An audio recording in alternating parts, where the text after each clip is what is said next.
Hello, what is good, everyone? How's everyone feeling? Happy Monday to you all. I hope all is well. I'm doing well. I'm feeling fabulous. Welcome back. If this is your second time or your third time, welcome back. If this is your first time, thanks for joining the show. I really appreciate it.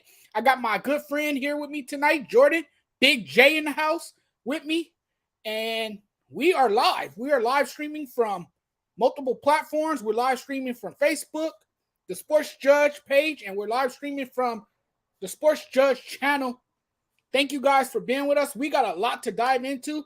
Jordan, my man, it's been a minute since we talked. We've done a few shows together. We collaborated. How are you doing tonight, man? And thanks for being on. I know it's late in New York or New Jersey. Yeah. I'm going good, man. I was like, damn, like you don't have no intro going on, man. You kind of caught me off guard there, man. Oh yeah. It's all good. It's all good. Yeah. I mean, first of all, happy Father's Day to especially you and all the fathers out there. Like I said Thank on the show, like you don't have to be a father. You could be an uncle or a father figure. So yeah, I want to tip my hat off all the dads out there. But secondly, yeah, I think this is my first time on your show, I believe. So I'm excited for opportunity. I love sports, man. So let's get right into it, man. Hey, let's dive into it. We got a lot to talk about. Hey, you know what? The NBA season has come to an end, but there's still a lot happening in the offseason thus far. There's still a lot of breaking news in the NBA world. You hear about Chris Paul getting traded. He was caught blindsided, apparently, didn't know that he was getting traded. We're gonna talk about that. We're gonna talk about the Bradley Beal trade. We're gonna get into that. We're gonna get into Draymond Green. He declined his option. We'll talk about that. And we got some NFL talk too. I'm curious to know where Dalvin Cook will land this offseason. I think that's an interesting conversation to be had. And then we got Saquon Barkley. We're going to get into that as well. And then towards the end of the show, we got a baseball topic, man. Yes, I put my Dodgers on the docket. Yes, we're going to talk a little bit Dodger baseball because there's a lot I got to get off my chest. There's a lot of emotions going through my mind right now, and I just got to let it all out. But, man, Jordan, it's a pleasure to have you. Let's get into our first topic. Let's talk about the big news in the NBA world. Chris Paul finally getting traded to the Washington Wizards. Now, I believe this, my friend. He's not going to play 1 minute in Washington. He's not going to play 1 minute. Washington's going to get a third team involved, most likely. So he has a chance to get on a contending team. I think that's what Chris Paul wants. He wants to be on a contending team. He's on his way out. He's at the twilight stages of his career. He wants to play somewhere where he can have a chance to get a ring. That won't be in Washington. Washington is going into a rebuild. It's quite obvious because they dumped Bradley Beal. This was a salary dump. That's basically what it was. It was a salary dump. That is why Bradley Beal is no longer a Washington Wizard. The Wizards understand that Bradley Beal, they're not going to win with Bradley Beal. So if we're not going to win with Bradley Beal, let's dump some salary. Let's focus on going into the future without him, and let's do a rebuild. Let's just start from scratch. Let's just start off fresh. This works for both parties because in the end, Phoenix didn't really have to give up a lot. Phoenix didn't have to get. Actually, in fact, they didn't give up much of anything. Chris Paul, look, he's beat up now in the latter stages of his career. He has shown to us time and time again that he can't stay healthy, particularly in the playoffs when they need him the most. He's banged up. So I think both parties wanted to see a change. They got what they wanted. What is your take on this? Well, I mean the storyline going to like you said, the finals are over. I'm gonna tip my hat off to the Denver Nuggets, even though they beat our Lakers. That's a different story for a different day. But the storyline heading into the off season is first the draft. how teams will attack the draft and what moving pieces are going to be happening on Thursday. But the storyline before the draft is how can teams like get better to knock out the Nuggets? So I agree. I think that Chris Paul will not see the court in Washington because I think that obviously I don't know who their coach is for Wizards, but he's like two. I think this will be a second year in, like for the job. So obviously they want to build around on Kristaps Porzingis if he's still there. Like you said, they dealt out Bradley Beal. Obviously he's in a better situation with Devin Booker and Kevin Durant. But Chris Paul, I mean, I'll say it on your show. I'll say it on my show. I'll say it on Sports Empire Network. I believe that, Chris Paul might go down as a Hall of Famer without a ring. I mean, that's crazy to say because I think he deserves at least one. But he like he's in his latter stages of his career. He's always hurt. Like it's always a groin injury in the playoffs, which I get it. It's father time. LeBron is getting up there, groin injuries, hip injuries, leg, ankles. I mean, father time is real. But Phoenix, they got. I think Phoenix won the trade. I think they got Bill. I mean, I know Bill's injury prone too himself. I know back in the day when I lived in Maryland, when John Wall got there, it was John Wall and Bradley Beal, that scary backcourt, and then John Wall got hurt. But I think that if you were to ask me like about the trade, I think that Phoenix won the trade, and like you said, I don't see Chris Paul touching the floor. I can see him. I heard on social media and other outlets that Lakers might be in. We might get him, but I don't know. You're a Lakers fan, so I mean, do you want to see Chris Paul as a Laker? I don't want to see him as a Laker, and I recently did a video about that, and I explained why I don't want to see him as a Laker. Paul's body annually breaks down in the playoffs, and he's in his age 38 season. He can no longer be counted on to be a major part of a contending team. I just don't see that from Chris Paul anymore. And that's no disrespect to Chris Paul, because look, I know what Chris Paul brings to an organization. That's leadership. He could command the locker room with his presence. And he's that veteran voice that everybody will want in their locker room. But isn't that why you have LeBron James? Isn't that why you have Anthony Davis? Those guys are supposed to be the veteran voices in the locker room. You add a third body to the team who's injury prone just like them and who has shown signs of fatigue late in the season. I don't want any parts of Chris Paul if I'm the Lakers. Now, I know there's a lot of Laker fans who will disagree with me out there, a lot of Laker fans who are not on board with me, because a lot of Laker fans are so desperate that they would take anybody.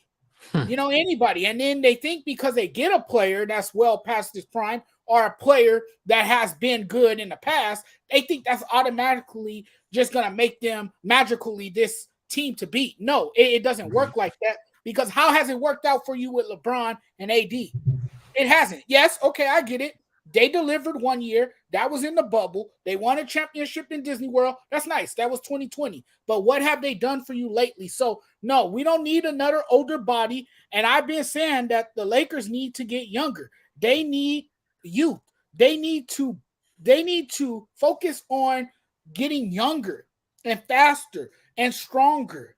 They can't continue to rely on older players, and that's what they've been doing. They got to start with Austin Reeves and Roy Hachimura. They got to start. How do you feel about Vanderbilt? How do you feel about him? You think we should keep him? I like Vanderbilt. I think they should keep him only because he's great on the defensive side of the floor. Mm-hmm. I think he brings that aggressiveness. He has that assertiveness, and he's a very physical cat, and that's what I like about him. I think he works in that area. He doesn't have to be good offensively. You're not asking him to be a scorer. That's why you have other guys on the team like Austin Reeves, Hachimura. You have other guys that can put the ball in the basket. Lonnie Walker, hopefully he stays around. You have other guys that can score the basketball. His primary focus is defense, and that's what worked for him. That's what worked That's what worked last season with the Lakers. I like him. I think you hold on to him. I think you try to keep the team that you have now. But LeBron, I don't know what you do with LeBron. You gotta move. You gotta try to move on from LeBron. You think Lakers should dealt with LeBron? You think? I think LeBron young? at this stage of his career, I think he's what's holding the Lakers back. I never thought that angle before. Because think about this. He settles for a lot of jump shots now. Early in his career, where was he most effective? Like running the floor, getting up and down the floor, getting out in transition, scoring in the fast break. You're not getting that LeBron anymore. I mean, he can still do that in bursts, but like, yeah, he used to that used to be like what his like forte was. Right, that used to be his forte, and you just don't see it from him anymore. But back to the Suns, yeah. I don't know how much Bradley Beal benefits them, because look, the Suns, you still have no bench, and you have 4 max contracts, right? Mm-hmm. But you have no depth. They need more role players and a deeper bench. And this super team stuff is going to work for only another year or so. When you look at the new collective bargaining agreement, you won't see these super teams that you're seeing now. And the Suns are going to be the last team to try to experiment and try to see how this goes. Now that you add Bradley Beal to a team that already has Devin Booker and Kevin Durant. I mean, what did the Suns do last year? I get it. They were the only team that were able to take the Denver Nuggets to 6 games. But they still couldn't beat the Nuggets because they didn't have a lot of depth. They didn't have anybody that can come off the bench. They didn't really have that guy that stand out to come off the bench. And that's my biggest concern with the Nuggets. With the Suns, excuse me. He's a great addition. Bradley Beal's a great addition. Still no defense, no depth. So what do you do next? Do you now ship DeAndre Ayton? I think that's the next step, right? For the Phoenix Suns is to move on from DeAndre Ayton. Or Vogel can kind of, I think, like, right. I feel like since Vogel's there, maybe that kind of like he can get him better. Because Vogel's more of a defensive-minded coach, so Ayton's not a bad player. He's just lazy sometimes. Right. So maybe Vogel can kind of, turn him around, his career around on the Phoenix. But I was confused as to why Chris Paul got shipped because the report came out. Adrian Wojnarowski broke the news that they're gonna release him, right? And then I saw like on a Facebook post or Instagram post that Frank Vogel was on a podcast. He was like, "Oh, me and Chris Paul had a conversation. We're gonna try to work around him and find pieces, and boom, he's off the team." So I don't know where the miscommunication was. And like you said, he wasn't even aware he got traded until like I think he was on a plane or whatever. So he found out while he was traveling to be on the Good Morning America set. Yeah, I think it was on this morning, right? Right. He was on live with the Good Morning America crew, and that's when he said that he found out while he was traveling to wherever that show is taped. I believe in New York City. It might be New York. It might be New York. Somewhere. And he found out through his son. I was reading another report that he found out through his son. If that's the case, that's real tacky. That's real tacky. But like Chris Paul said, these teams don't owe you anything. And no player is indispensable. A player could be traded at any given moment, or you could cut salary, you could get rid of them any moment. And when there's no use for you, and when you become a useless player in their eyes, they're gonna move on from you. It's a business at the end of the day. It could be a cutthroat business. It could be. I mean, Chris Paul, he's still a good player. He can still like give you like 10 assists, like 12 points, or here and there. But if he goes to another team, here's the question: if he goes to another team, and let's say he joins a team that is stacked, that already has starters on the team, It already has guys that's kind of settled in and everything. Would you think he'll be willing to lessen his role and take a lesser workload and come off the bench? Do you think he'll be willing to accept that role and embrace that role as a sixth man? I mean, I just thought about it off the top of my head right just now. Like you said, a third team could be in the mix. I think the Miami Heat like get him for Kyle Lowry, Chris Paul, Butler, and then whoever else they can get, maybe in the off season. That's another team that, I mean, Lowry is kind of like that same predicament where he's getting older. He's kind of like average. Chris Paul is definitely a better three-point shooter than Lowry. He's a better playmaker than Lowry, and that can either, and I mean, other than, you know, maybe Kevin Love or Miami Heat, they don't really have maybe Udonis Haslem, but they didn't really have a veteran or mentor so Chris Paul would be definitely that mentor that you know, to help Jimmy Butler out and help the young guys out. Maybe he's a starter, maybe he comes off the bench, but I just thought about that team, like a third team that can be in the mix. Yeah, because see, the thing is with Chris Paul, he's lost a couple of steps, right? He has. And you know, but you get Bill now, and I don't know if that's a major upgrade. To me, I see it more as a downgrade. When you look at it, it's a downgrade. Bill, for one, is listed as a shooting guard. Will he be effective at the point is the question. I mean, I don't know. I don't know. You won't really know until you see them together on the floor. Then you have a better chance to really evaluate this team. Mm-hmm.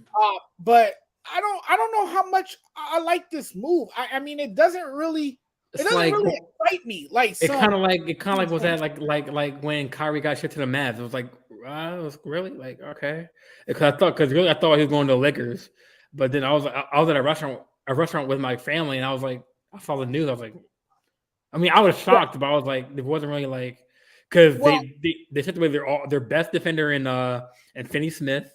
I mean, Kyrie, he's a good offensive player, but Mavs have no defense. So that's kind of how I felt with that too. Like with this one too, it's like, okay, Bradley Beal, he's nice, I like him, but like it's like, can this work? KD, Bradley Beal, and Booker. I mean, Booker, he's lethal on off, like, you know how we played in the playoffs.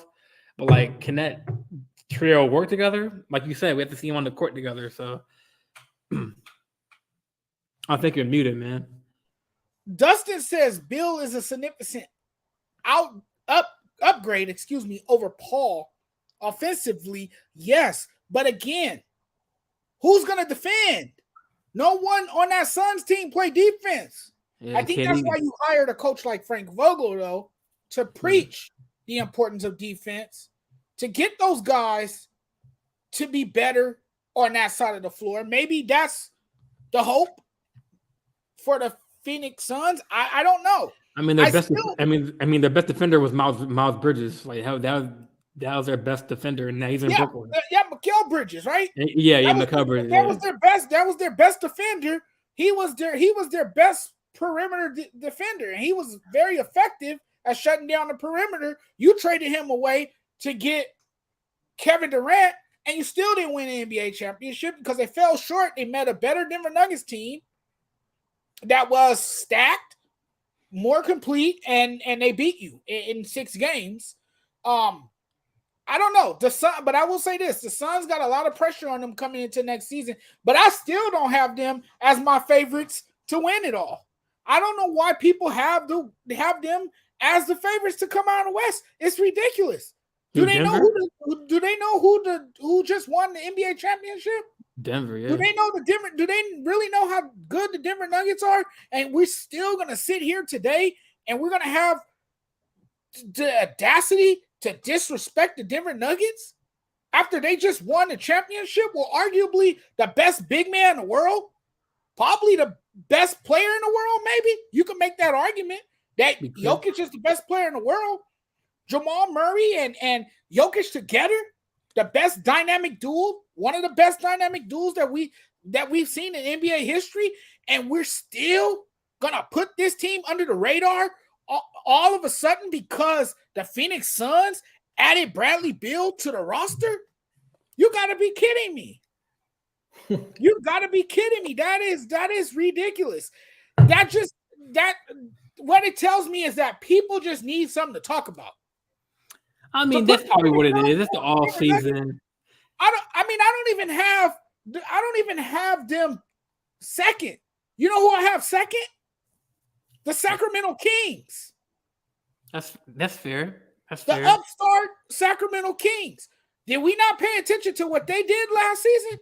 Did we not see how good De'Aaron Fox was? And I think he would have made more of an impact if he didn't have a banged up finger. That's true. I mean, the outcome of the series could have came out differently, you know. And I like that Sacramento teams that Sacramento Kings team. Yeah, like in the West, like all these teams are getting younger. They're like, Malik Monk, he brought life back to that team. Mm-hmm. You know, you got Kevin Huerter still. Keegan Murray. Yeah, you got Keegan Murray. He can ball. So I mean, the Sacramento Kings, they're not a team to sleep on. They're not a team to just not look at. I mean, you can't overlook them. They're well coached by Mike Brown. Mike Brown did an exceptional job coaching the team. So I got Phoenix third in the West. If we're going to do power rankings early and we're going to do our predictions early, I think it's fair to put the Denver Nuggets at 1, put the Kings second, and put the Suns third. And the reason why I got the Suns where they are is because they're depth. The Suns still have plenty of questions to answer. That's fair because obviously the draft's coming up and then all season's coming up, free agency coming up. So and maybe the power can change. Right. And Phoenix now has about $163 million in salary committed to Booker, Durant, Bill, and Ayton for next season. $163 million. Well above the luxury tax. Well above it. Whew. That's a big payroll. That's a lot. That's a big payroll. So I say, you know what? The pressure is definitely on those guys next season. And they can't underperform. They got a new owner, so they got a new owner. You know? I mean, it's a different feeling in Phoenix right now in the desert. You know, I wonder where people have like the Lakers season with so much expectations. What was that? No, I was gonna say I wonder where people had the Lakers at. You know, like middle of the pack, like 5. Yeah, 6. probably like a 6. I'm pretty hard on the Lakers, man. I'm gonna give them a hard grade. I'm pretty hard on them because look, I'm telling you, man, they got a fragile AD. AD is fragile. I mean, you know, you see him more in street clothes than you do with the uniform on. True. You see him sitting more on the sideline than you do on the floor. You know, so I mean, he can go down any time, and then that changes the trajectory.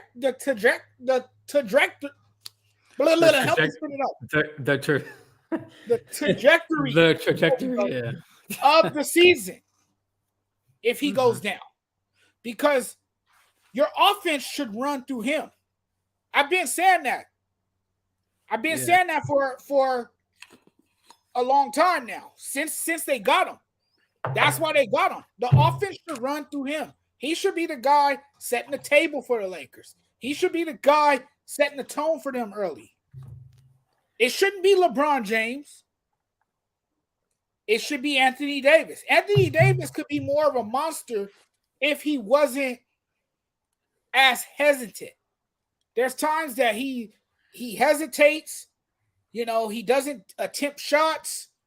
He settles for a lot of jump shots instead of establishing a post or using his feet to dictate how things go inside. Be more aggressive under the basket. Sometimes he's not as aggressive as he should be inside the paint. And, you know, sometimes he's just lackluster. Yeah. They need Anthony Davis to be that guy, and I just haven't seen it from him. So I rank the Lakers at 6. I mean, I know they have other guys.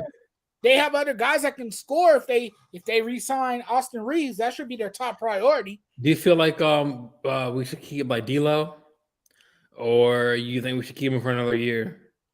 No, I think they should move on from D'Lo. What are you keeping him for? He's a defensive liability. That's true. And he's a hitter. And he's a hit or miss offensively. He has a good game one of every 4 nights. He's inconsistent. He's too inconsistent. Too damn inconsistent. No, you move on from him.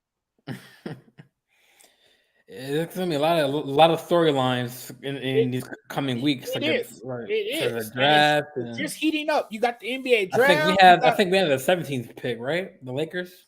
Yeah. And how do we get that? We already know Wembanyama is the surefire number 1 pick to go to the Spurs. Right. How did you get that 17th pick from from the Malik Beasley that I trade? believe it came from a trade. Yes. Trade. Yeah. Yes, and it'd be interesting to see who they draft with that pick. It'll be very interesting. Yeah, definitely for sure. But now, my friend, we're gonna move on. We're gonna move on to Draymond Green now because Draymond Green will decline his $27.5 million player option and will enter free agency to go to the drawing board with Golden State or discuss a sign-in trade opportunities. This is interesting. I think by the time it's all said and done, and here's my honest opinion, Draymond Green will stay in Golden State. I agree. I think they will give him a team-friendly contract, and he will sign for less money. I think he still wants to test the market, see what's out there, and I mean it's fair to say that he's earned that right to explore, to see what's out there, to I agree with that. Test free agent waters. But I think by the time it's all said and done, the Golden State Warriors will sit at the negotiation table and they will get a deal done for him. He's not going anywhere. I don't see him going anywhere. Mike Dunleavy Jr., who is now the general manager and the president of operations, I think he's the president of operations as well. I know he has a big role now. He came out and said that he wants Draymond Green to come back, that he wants him to return. Because at the end of the day, Draymond Green is a Warrior. I think if he wants out, he's not guaranteed a higher amount of money. And I do believe this, that he is still best fit with the Warriors. I think he is best fit with the Warriors, and I think by the time it's all said and done, he is not going anywhere. I think he has thrived off of the success by knowing his role with that team. I think it's the best fit for him. He's been a great defensive player for them. And I don't think he's going to get a big contract. I think he will not get a big contract, and I think he will stay where he's at. No, I definitely agree. I mean, the only team I would maybe see push. I know he admires LeBron, so maybe they get him pairing with LeBron and AD. He did hit the possibility. That's right? like a surprise team, but like it'll be kind of interesting and weird to see him on another team, because that's why I agree with you. I think he's a Warrior. I mean, he's been in that system. Obviously, like you said, new management coming in as Dunleavy's coming in. Bob Myers stepped down, but he knows that system. He knows Curry. He knows Clay. Clay's kind of streaky now post injury, but like he is that. And I would be curious to see like if he does move on from the Warriors, like how that Warriors team looks, because Draymond Curry he's probably one of the greatest shooters of all time. His offense skills are unmatched, but let's be real, like they're not winning those rings without Draymond's, defensive, help, and he might lay an egg on the score in the points like category, but he does like things that he lights the fire under his players. He sometimes gets technicals and flagrants, and sometimes he gets those hard, gritty nose like fouls and blocks. So if Draymond does end up moving on from the Warriors, I mean, goes maybe to the Lakers or another team, and like you said, he does have a right to test the market. But that would be weird to see see them without Green, like, because Green is the glue to like that Warriors team. Like he does so many other things. Like when Looney's in a slump, Draymond picks up the slack. So just like Dustin Reed said, Curry went on the record and say left hand is greener than me. That's interesting. That's really, really interesting. So, but I mean, in all, I think that he does stay in Golden State, takes a pay cut. And but definitely he's a Hall of Famer. I think he does. He has done more than what the Warriors have asked for him to do. But then again, he has a right to test out the market. I mean, the only team I see is the Lakers because he had interest like with LeBron, but I don't really see another team unless we hear something in the coming weeks. But my number one team is he's going to stay at the Warriors. I think he's going to stick with that roster. Yeah, well, every team has its moments where players kind of bump heads and it kind of creates a toxic environment. And I mean that's what happened when you saw him punch Jordan Poole, right? Everyone saw that video in practice. The team went fairly far. They still got to the playoffs. They still, they fell short, but they still got to the playoffs considering what took place before the season even started. And everyone was saying that those two couldn't coexist, that those two wouldn't get along, and that there was drama going on, and that there was so much happening inside the locker room, chemistry didn't take shape, that those guys wouldn't be able to play together. That, togetherness wasn't a thing in Golden State anymore. I don't know. I don't see him going anywhere else. I know he has hinted at the possibility of playing with LeBron James. There's a lot of people that believe he wants to go play with LeBron James in LA. I mean, every player, every big name player, let's just put this out there. Every big name player, regardless of who that player is, if they become a free agent, are they on the trade market, are they on the trade block, they're gonna be linked to the Los Angeles Lakers. That's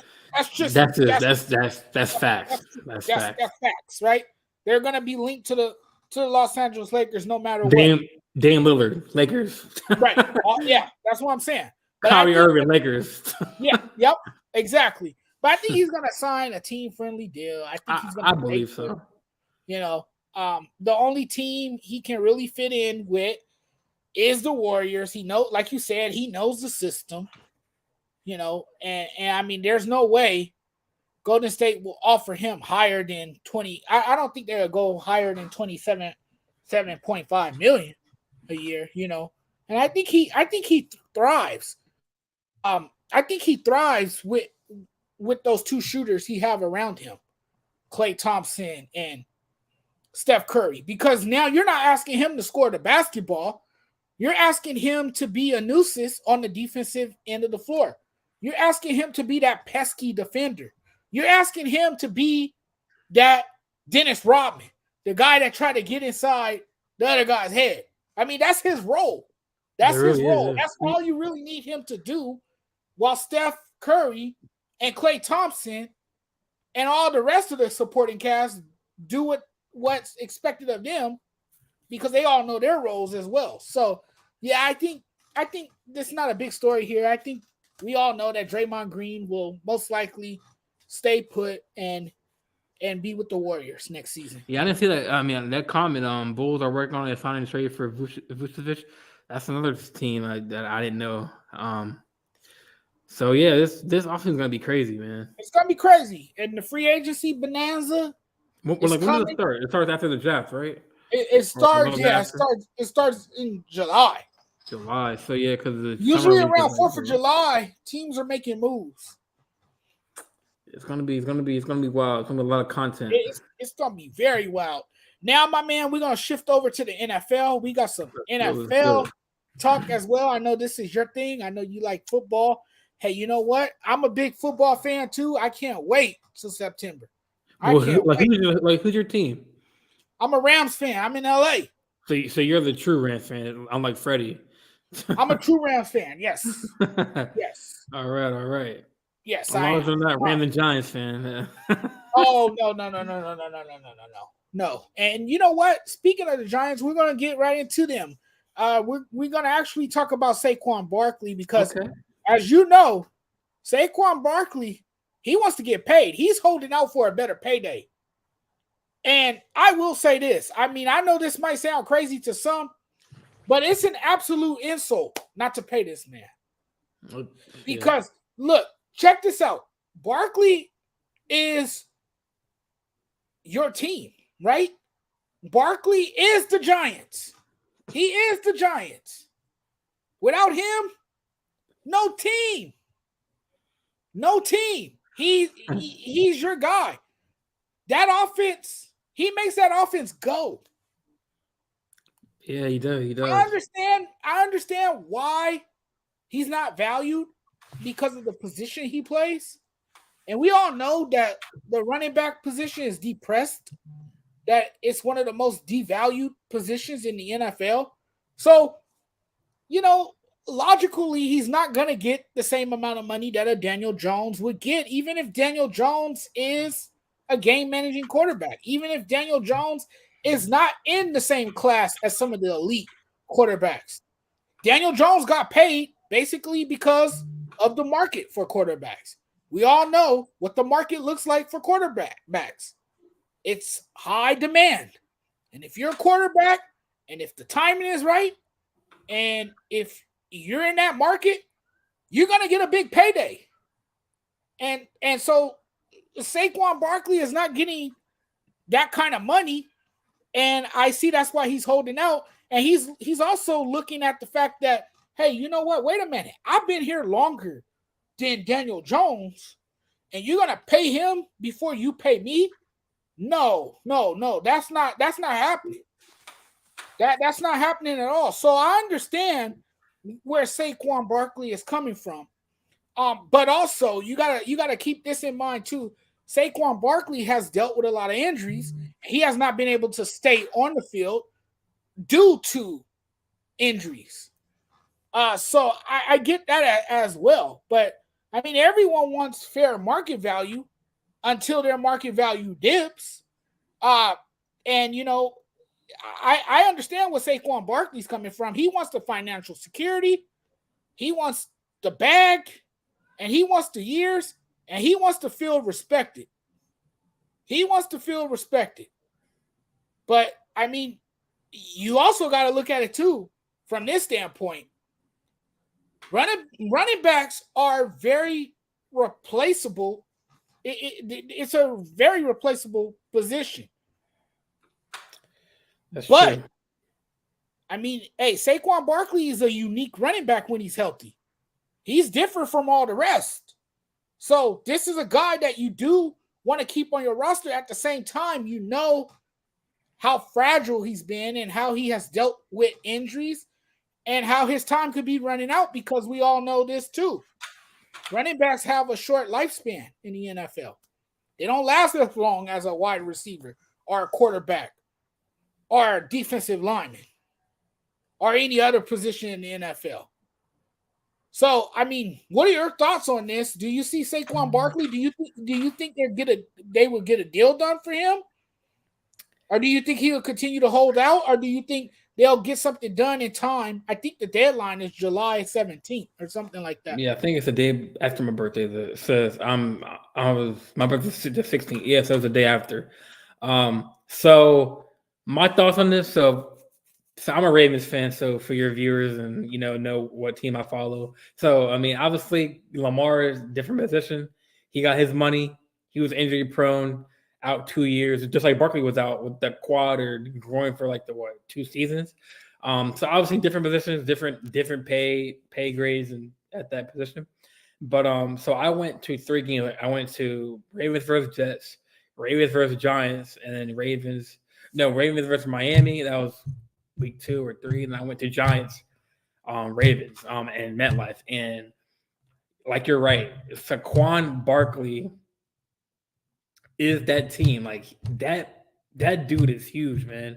Like you see him on TV, like he's big, but like when you see him in person, because I was like right behind like the touchdown, like the field goal post, and I saw him come out the tunnel on their end.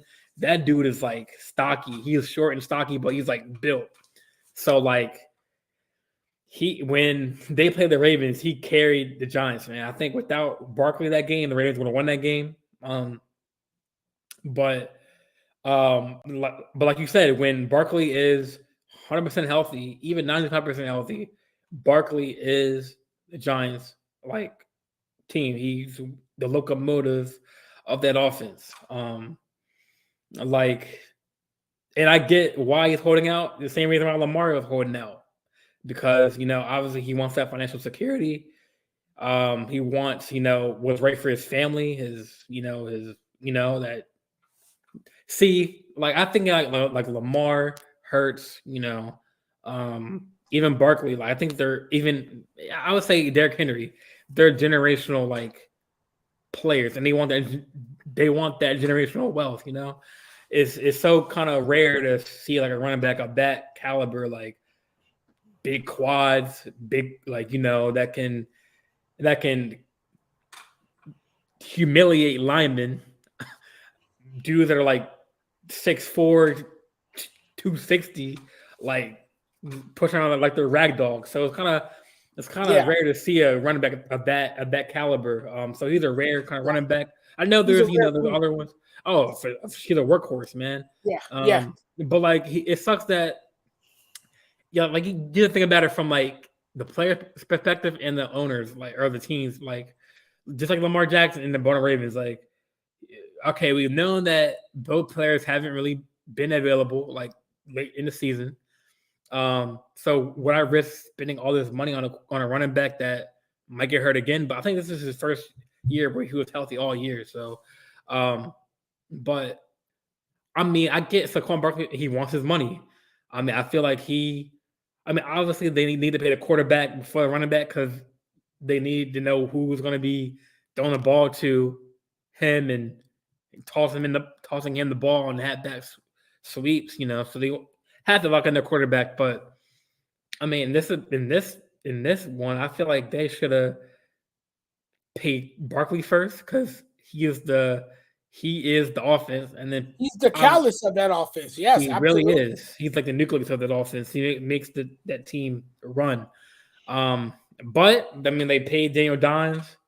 But I don't know. It can get kind of murky. I feel like Barkley might hold out even longer.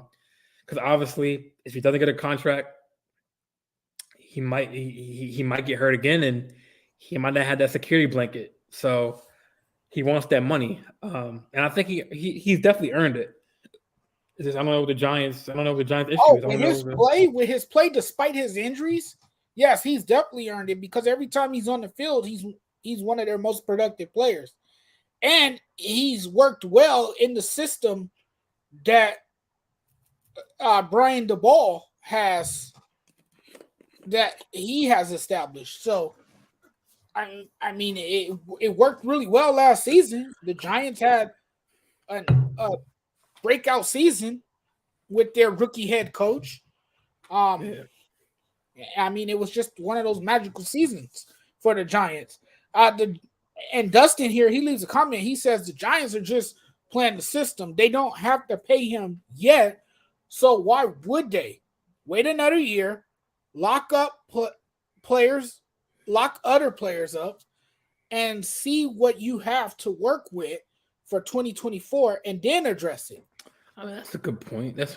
But you want to make ssure like you had the park locked up for, not only that, you don't want him to continue to hold out either. If you let him go, like that's the goodbye playoff hopes for X amount of years, because Barkley is, without Barkley, the Giants are trash. I'm sorry. I mean, Giants have a good receiver in Wan'Dale Robinson. I like him. Rookie Robinson, he got hurt. But, I mean, without Barkley, man, I mean, I get what Dustin's saying. like kind of wait till next year to see like how the market is. Lock up your other players that you need that are more important. But I think Barkley's important. I mean, I feel like other than Daniel Jones, maybe one you can flip flop 1 and 2 Barkley, but Barkley he's important. So I don't know why they're not prioritizing him over other players. But I get what Dustin's saying. Like, wait another year, see if he has another second full healthy season, and then maybe sign him to a long-term deal. But I say get the deal done now. You don't have to worry about, because then again, like if he holds out, then there's might be problems in the locker room. We see what's going on in Buffalo with Stephon Diggs. You know what I'm saying? He's holding out. He's not coming to mandatory minicamp. That's another issue. This situation is different though. What you already got 90-something million. Oh, that's from Stephon? You're about to play in a $1 billion stadium. Yeah. You have one of the best quarterbacks throwing to you in the NFL. Yeah, top level quarterback. Yeah, I think he said. More could you want? I think I saw a report saying he wants more freedom to, like, before I word this right. I think he wants like more like offensive control to be able to call plays and stuff. Yeah. To be involved in the plays. Dude, I thought he sit back, just do your job as a wide receiver. He's in a good situation. He is. He really is. He's on a winning team. He's on a team that should win the division. Josh Allen is his quarterback. He has other receivers around him. They have playmakers. I don't know what the complaint is about. Like, dude, you have it good. What more do you want? What more do you want? What more do you want?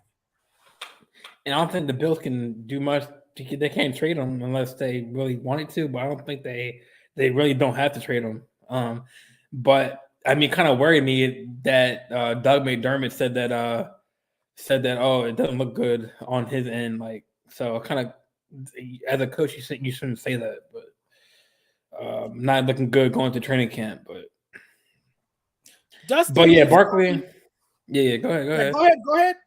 Yeah. I was gonna say that Barkley, like going back to the topic, like Barkley, like I feel like he's a top priority. Like if you want to, win games and be in games, not win games, be in games, be competitive in games, you have to find your role players, and one of those role players is Saquon Barkley. I mean, I like Saquon, man. He's young, he's nice.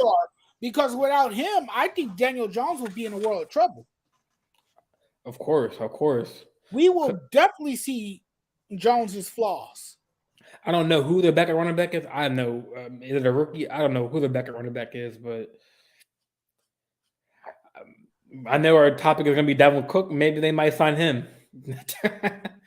Yeah, that is our next topic, by the way. And Dustin leaves a comment here. Vikings will do the same thing for JJ when his time comes, and that leads into our next topic. Which is Dalvin Cook. Dalvin Cook was released by the Minnesota Vikings, and I think there are a few landing spots for him. I think there is actually 6 logical landing spots for the Pro Bowl running back. Look, he's coming off of 3 straight Pro Bowls. He had a major impact on that running game in Minnesota. And I kind of understand why Minnesota is ready to move on from him. Cook's shoulder is reportedly much better after surgery. I guess that's why the Vikings decided to move on from him. And now, I mean, his future is up in the air for now until he signs with another team. But it appears to be a good chance that Dalvin Cook's next team will be a contending team. I think that's where he wants to go, somewhere where he knows he can contend. He plays a position like we was just talking about moments ago with Saquon Barkley. He plays a position, running back, that is largely devalued. He's turning 28 this offseason, meaning he's approaching the time when many running backs fall off dramatically, right? And is coming off of a season in which his advanced metrics were not that good. We're not the best. So it's interesting to see where he will land, but I have a few landing spots for you.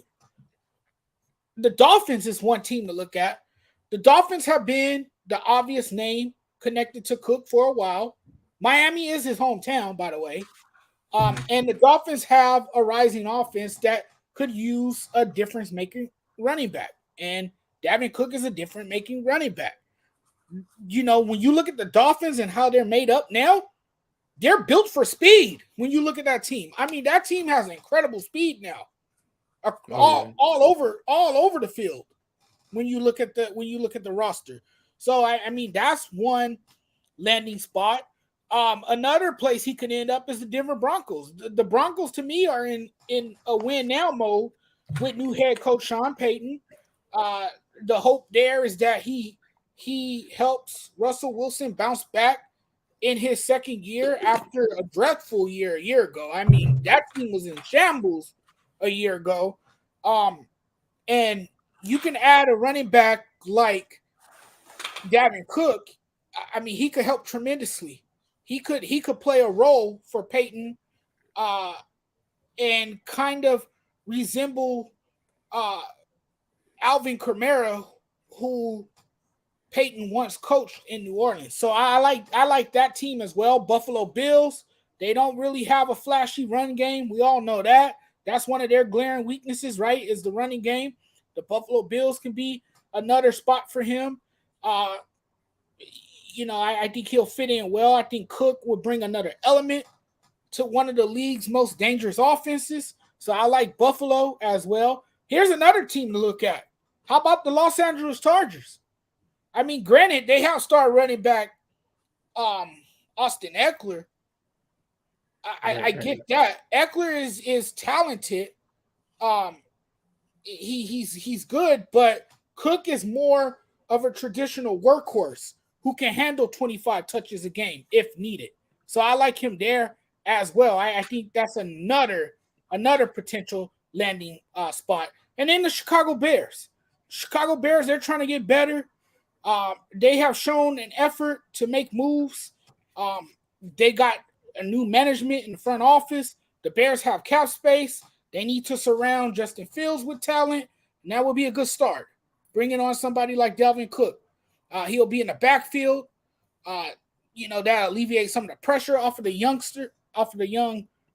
stud quarterback that they have. That would break the hearts of Vikings fans because you stand in the NFC North if that happens. You know, but hey, again, it's a business. So I do like that as well. And then, of course, you got to put the Dallas Cowboys on the list because the Cowboys moved on from Ezekiel Elliott this offseason.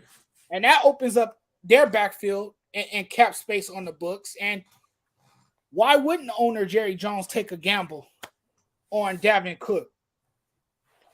So the Cowboys is another landing spot as well. Yeah, you basically stole my teams, man. Miami. I mean, I had Miami really. Because that's a Miami move for sure. Because they had like what Jay Ajayi one year, from the Eagles.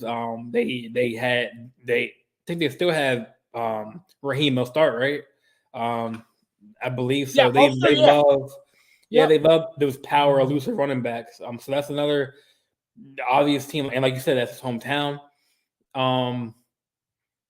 I said the Giants maybe just for like a security blanket. I see him starting. So if they do sign Barkley, then he might just come off the bench. But I see him starting Dalvin Cook, so probably at the Giants. But keep in mind, definitely Dallas. Definitely a Jerry Jones move. Getting testing his faith on a running back of that caliber, especially with Ezekiel Elliott. I mean, that'd be a good backfield. Dalvin Cook and Pollard when he gets back, that'd be kind of scary to look at, especially in that conference where you can't really slip up in that. I mean, what's the Eagles, Giants, the Cowboys? So you definitely don't want to make a step back in that division. And I was thinking Chicago too. Like I was thinking Chicago, they got tons of cap space. They got DJ Moore, the receiver. They still got Claypool. I heard that he needs to, he needs to step up and play his role. He's kind of like acting like a child right now. I heard so. I mean, he's doing TikToks with that doesn't surprise me with Claypool. It doesn't. Yeah, it doesn't surprise me at all. We all know that this guy was smoking on something when he said he was the top receiver in the NFL. When he said he was a top 3 receiver in the NFL, he wasn't even a top 3 in his own division. When he said that, like, oh wow. Yeah, I was able to name three off the top of my head before him. I was able to name T. Higgins. I was able to name Jamar Chase. He wasn't even the best on his own team. Yeah, and yeah. He said something outlandish like that.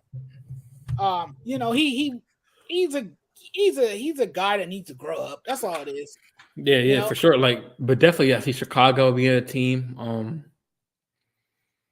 pretty sure there's like a sleeper team out there. I say maybe I hate to say because I'm a Ravens fan, but maybe like the Bengals, maybe. But they have Joe Mixon there, so he's kind of like always in the law, like in the odds of the law sometimes. So he's probably on their last straw. So, but before we move on to baseball, I never got to ask you, like, how do you feel about the Ravens roster, like with Lamar and OBJ coming to town, and like how do you feel about with Tom Monken coming in? How do you feel about the Ravens offense this year? Well, you got 2 exciting, dynamic players, right? You got an electrifying quarterback in Lamar Jackson. I think now that Lamar Jackson got that financial security and that, he's finally getting his payday, I think you're going to see a more productive quarterback. Mm-hmm. I think now that you add OBJ, some veteran experience, a wide receiver who's going to get his touches, I think that makes you better. I think that makes you better down the field. I think they're going to be a fun team to watch. They're going to be a team to look out for. In the North, I know Cincinnati are favorites to win in the North, but they can get a wild card spot. They can be a team that makes some noise. Their defense, I don't know how solid their defense is. Oh no, we have Marlon Humphrey still. Peter, Marlon Humphrey, he's good in the secondary. Roquan Smith. Yeah, Roquan Smith. So I mean, hey, you guys could be a wild card team for sure.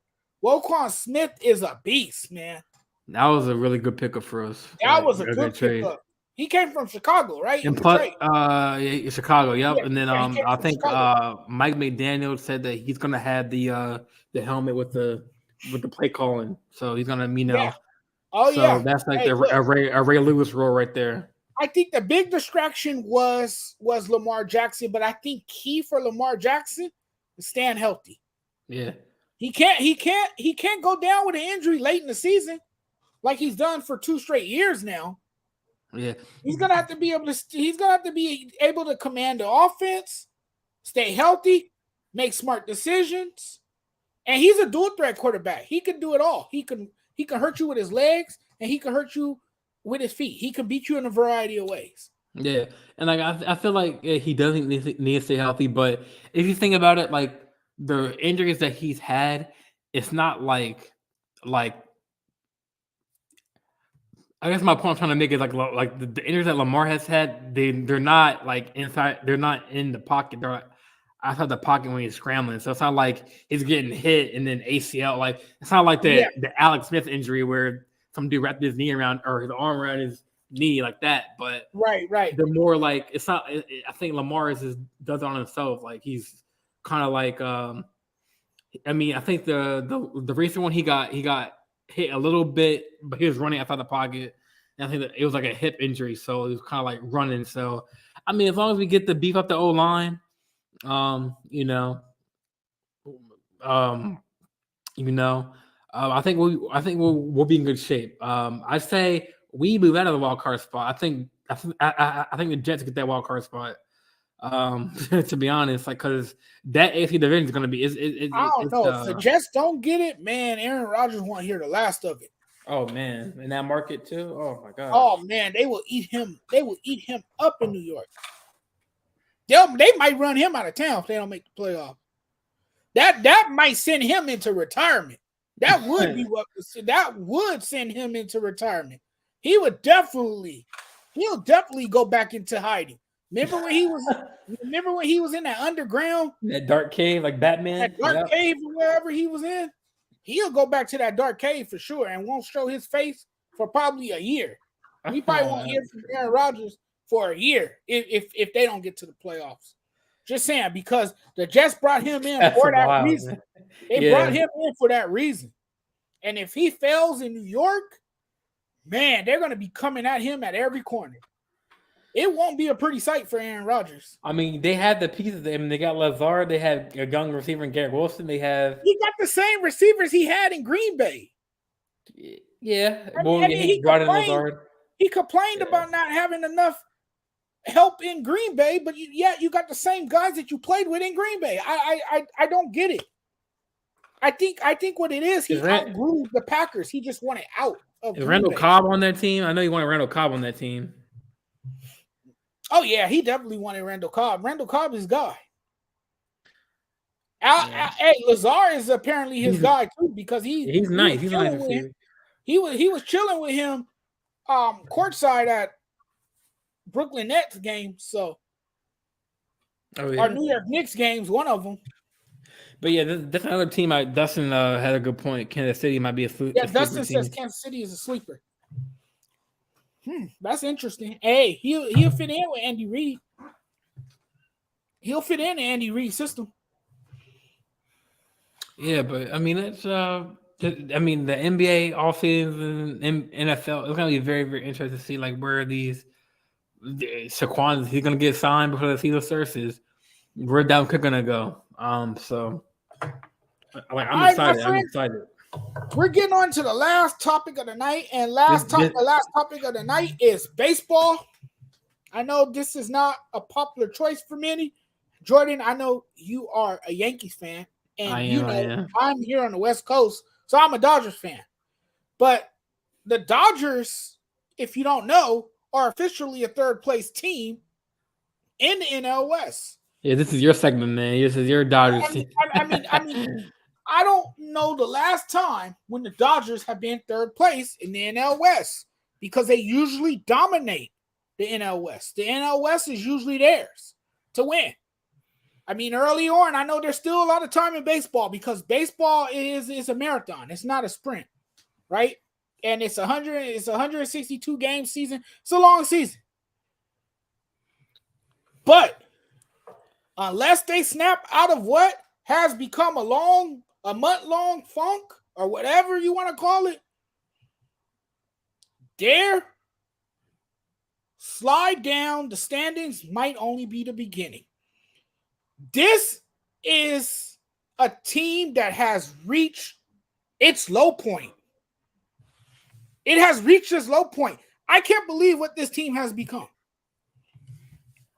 And it's frankly because of their pitching. Their pitching is garbage. I mean, what I saw over the weekend was a team that is an utter mess.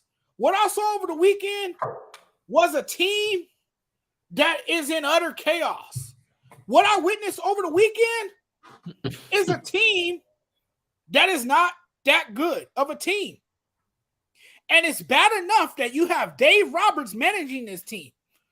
And you know, Dave Roberts, he gives me a headache. Dave Roberts pisses me off, because Dave Roberts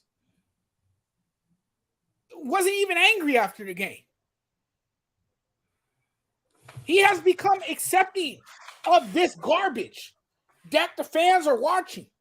And this is what our fans are paying for? We're paying to watch garbage? Those fans deserve their money back. Those fans need a refund. The Dodger fans need to issue an apology.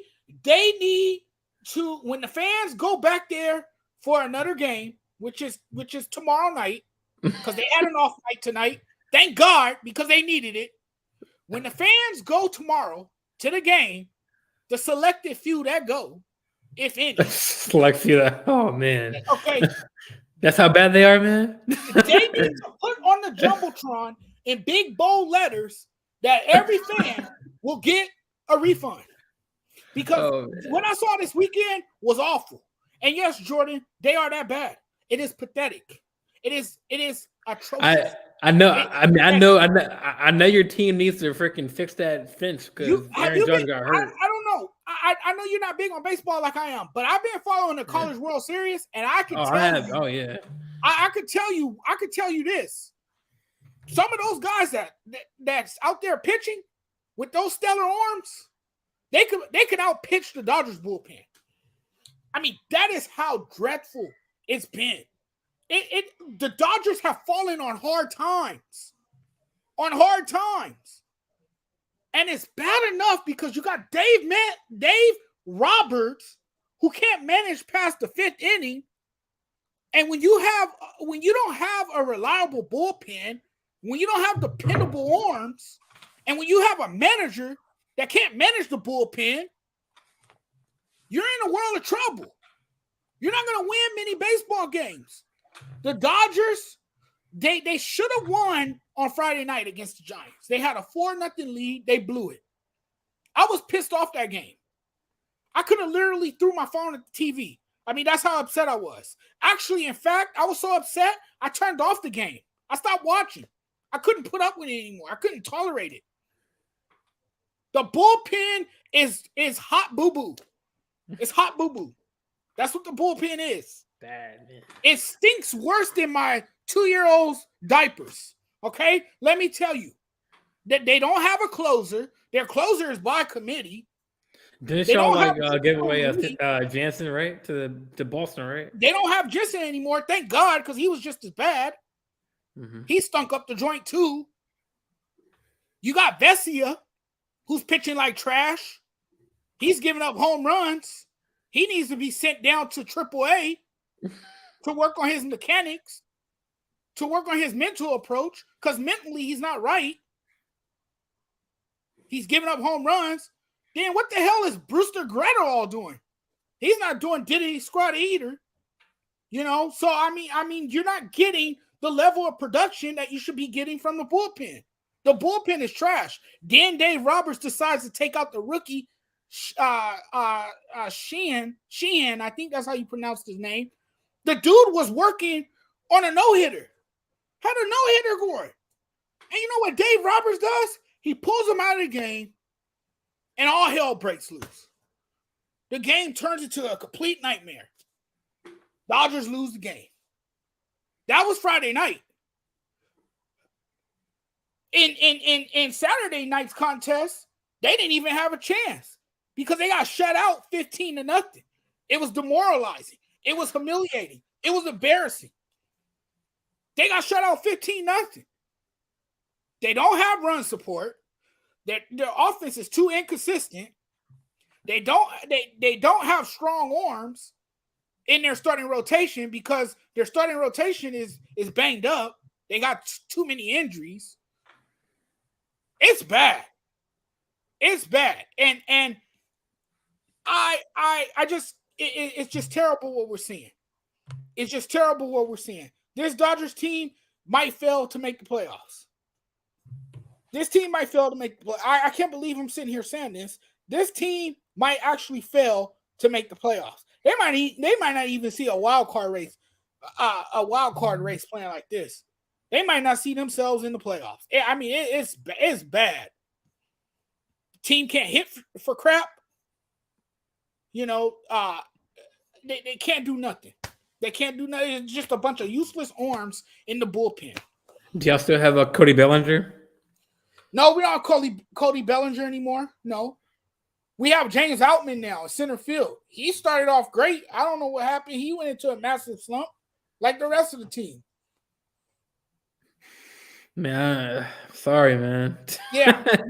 I had to get that off my chest. No, you're good, man. Like, I feel you. Like, and Dustin's right though. What did you think was going to happen when you lose Trey Turner, Justin Turner, and Walker Buehler and do nothing to address it? Absolutely. And I think a lot of that has to do with the fact why the Dodgers didn't address any of that is because they're trying to get under the luxury tax so they can get Shohei Ohtani next season. That's what they're trying to do. And that is their plan, is to get under the luxury tax, free up some cap space so they could get a guy like Shohei Ohtani. Yeah, I mean, like, sorry, man. Like when it comes to the Lakers or to the Yankees, like, I mean, like I'm happy we got Judge for like 9 years, 360 million, but like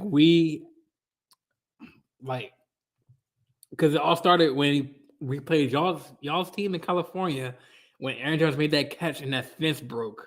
That's why he's hurt. They need to restructure that bullpen. I mean, I know Aaron Judge is a big dude, but there's no way that wall should have collapsed. Like, right. But I like that. No. Yeah, but the way he fell back. I mean, that was terrible. But it was a good catch though. But like the way the Yankees problem is like they didn't really do much. I mean, other than sign Judge, and then bring up Anthony Volpe. They didn't really do much. Like Stanton's older. He's injury prone. Rizzo, he's not stepping up.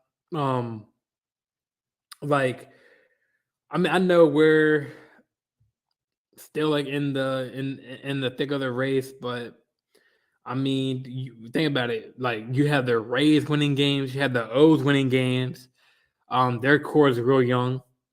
Blues, I mean, Boston's kind of losing games, but the Yankees are just like they rely on one player in Judge. Judge is like 11%. Makes up 11% of that offense. Like, right.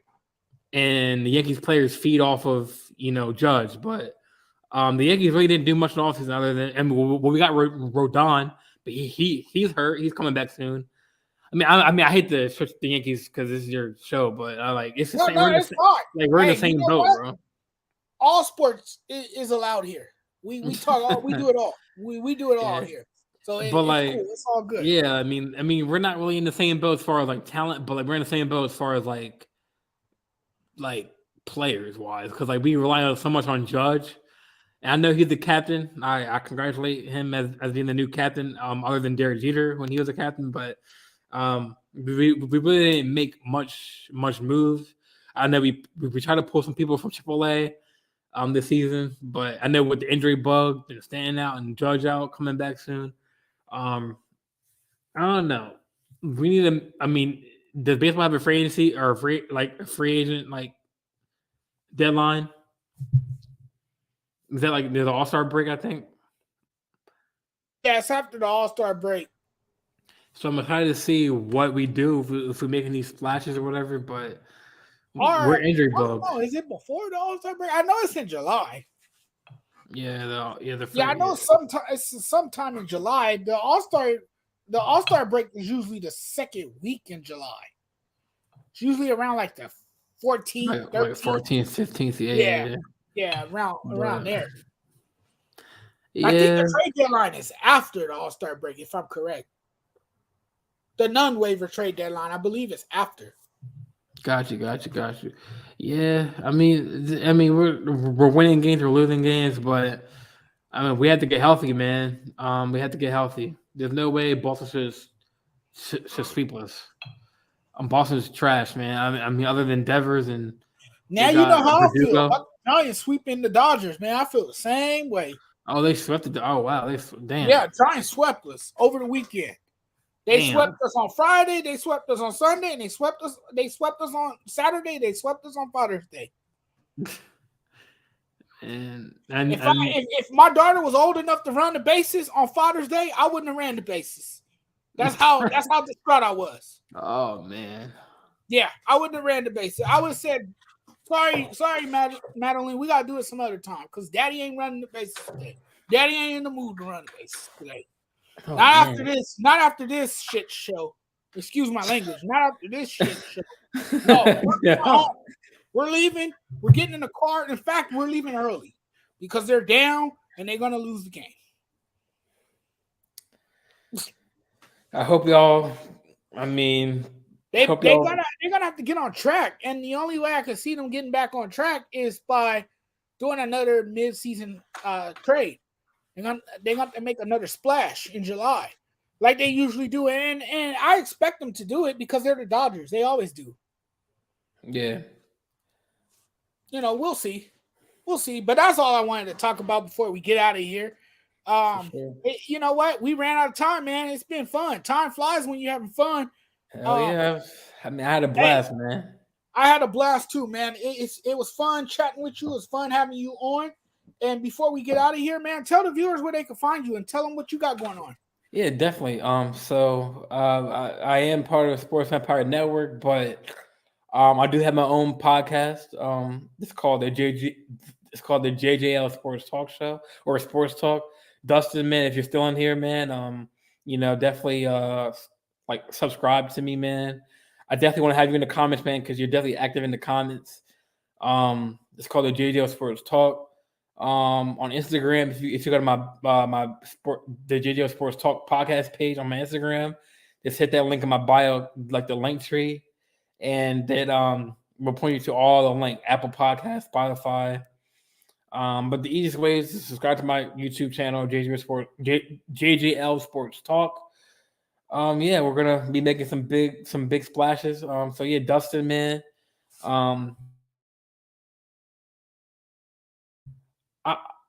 Was I on mute the whole time? Was I on mute the whole time? I don't know. Were you? No, I heard you loud and clear. No, I think you're fine. Really? I heard you. I was hearing everything you said. For real? Okay. Yeah, because when you mute, like the box, usually it was red. I don't know if I was muted. Oh no, I don't know. I heard everything loud and clear on my end. You sounded great. Okay, Dustin is a cool dude, by the way. I used to do a show with Dustin. Yeah. Dustin is also known as the stat guy. So this guy comes out with stats, man. He come at you with stats. So. Yeah, definitely. Dustin, if you're still watching, man, he'll give you all kind of stats. He'll give you stats you didn't even know. I'm like, man, how you do that? Right. Yeah, definitely, Dustin. I'd love to have you as a follower, man. Another subscriber, man. Rod and the Censor, definitely Zach. I know I get a friend on here, Drew. If you're still watching, but definitely Dustin, like you're definitely active in the chat. So once again, the show is called JJL Sports Talk. Yeah, so definitely tune into the chat when I go live and hit that post notification. So when you're gonna notify when I go live. And yeah, that's it. That's it, man. That's great stuff. That's great stuff, man. Keep doing what you do. And definitely, Johnny, if you want to hop on the show, man. As a guest. Yeah, man. yeah, for sure. I'll be down to come on the show. Hey, it's sports, man, and that's what I do over here. We talk sports. We have a good time, and you always have an open invitation to come on my show. Yeah, I don't know what your schedule is tomorrow. I think I'm gonna go live tomorrow, actually. If you're free tomorrow. Yeah. Just let me know the time, and I'll see if my schedule is open for you and everything, man. Because I got my daughter, I got my fiance, I got the family life going. I got so much going on. I got 10 million things going on. I mean, I have an appointment at 10 a.m., but it might be like, I don't know if you work, but I know my show is like probably like 11, maybe 12 afternoonish. I'm not sure, because I know me and Kyle have a show later on called The Big Three on the Sports Empire Network. So okay, I had that before. Hey, I'm still part of the Empire. I haven't done work over there in a while, but I'm still part of the Empire. Yeah. I'm still part of the Empire. I look to bounce on shows though. I like to come on there and bounce on different shows. Yeah, but definitely if you're free tomorrow, man, I'll let you know tomorrow if you want to be a guest. Yeah, it's me and Kyle Edwards. He's on the Chief Seats tonight. Oh yeah, Kyle Edwards. He does a good job too. He does good work too. He's good. Yeah, definitely Dustin. Like again, like I said, if you're still in here, man, watching us, man, definitely support my channel if you want to. Again, it's the JJL Sports Talk. JJL Sports Talk. That's what's up. And people know where they can find me. They can find me on various platforms. You guys can find me on Twitter, SportsJudge85. You guys can find me on Instagram, SportsJudge85. You guys can find me on TikTok, the SportsJudge85. And you guys can also subscribe to my YouTube channel. This show is also live streaming right now from YouTube. But you guys can also subscribe to my YouTube channel. That is the Sports Judge as well. And also like and follow this fan page as well, the Sports Judge. Thank you guys so much. We really appreciate it, man. Without you guys, none of this is possible. So I want to thank all the viewers out there for taking the time out of your night. I know there's a variety of choices out there. There's so many people who podcast, who do videos, who upload. There's a lot of content creators out there, and there's a lot of great ones to choose from. And I just want to thank you guys for taking the time out of your night. And you too, Jordan, thanks for taking the time out of your night, investing the time to join me for this episode. It was great. It was a blast.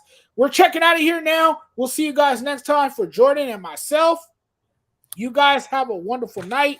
Take care. Be safe. Do great things and stay positive. See you guys next time for another episode. Tune into that Jackson Thursday. It's going to be nice. It's going to be a good one.